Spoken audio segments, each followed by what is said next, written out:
Have you ever wondered if ancient texts have secrets hidden in plain sight? What if the blueprint for the Tabernacle of Moses wasn't just for a place of worship, but was actually a detailed 4-year map of Jesus' entire ministry? Well, that's exactly the idea we're digging into today. So, the book of Hebrews talks about a more perfect tabernacle, one that's not made with human hands. And that just begs the question, right? If God isn't living in buildings made of stone and wood, then what on earth is this true tabernacle? Well, according to the interpretation we're exploring, the first clue is hiding right there in the text. This house, it isn't a physical building. No, the true tabernacle is the people. It's the community of believers themselves. And that leads us to the main event, the core argument we're looking at today, that the original tabernacle was so much more than a tent. It was a symbolic map, a detailed prophecy of Jesus' ministry laid out in its very fabrics, its colors, even its measurements. Okay, let's dive in. So we're going to decode this blueprint layer by layer, pretty much just how the tabernacle itself was built, starting from the very outside and working our way in. Now, these two outermost layers, they aren't really seen as part of the ministry itself. Think of them more like a prophecy, something that sets the stage and points to the person who would prepare the way. The text describes this outer covering as badger skins, but, and this is cool, our source points to a key piece of context from the 1st century historian Flavius Josephus. Now, he was from a priestly family, and he said that material wasn't badger skin at all. It was camel hair. And why is that so important?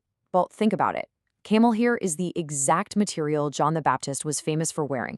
So this interpretation sees that outer covering as a direct symbol of his prophetic ministry, that call to repentance that basically covered and prepared the entire nation for what was coming. Peel that layer back, and underneath you find ram skins dyed red. This is seen as the spiritual engine for all that prophetic work. The prayer, the patience of John and his followers as they waited for everything to unfold. Okay, so now we're moving from the outer prophetic covering to the tabernacle's main curtains.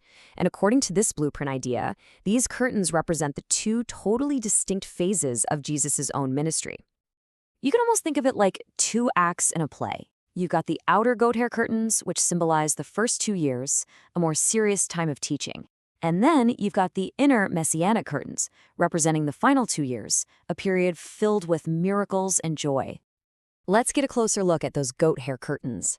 This layer was actually called the tent, and its rough, dark material is linked to sackcloth, a symbol of mourning and repentance. It really fits with the vibe of Jesus' early teachings in the synagogues. But then, beneath that, you find the absolutely stunning messianic curtain.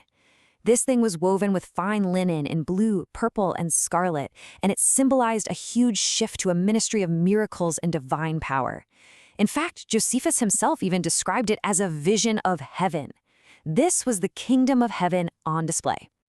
So, we've seen how the fabrics can symbolize the phases of the ministry, but this is where the interpretation goes even deeper, arguing that the tabernacle's actual structure, its boards and clasps, maps onto the people, the communities, and yes, even the timeline of that ministry.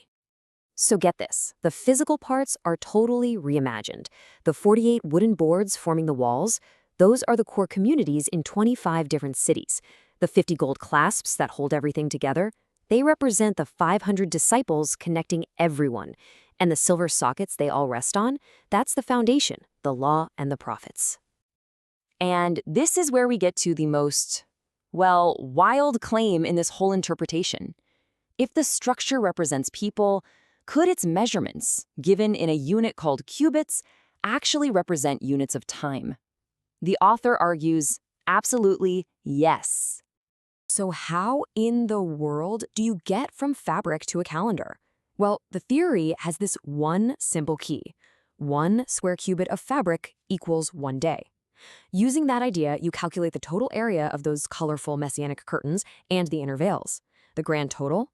It comes out to 1,420 square cubits. Now, if 1 square cubit is 1 day, that gives us 1,420 days. And that number is not random. It converts to exactly 4 lunar years.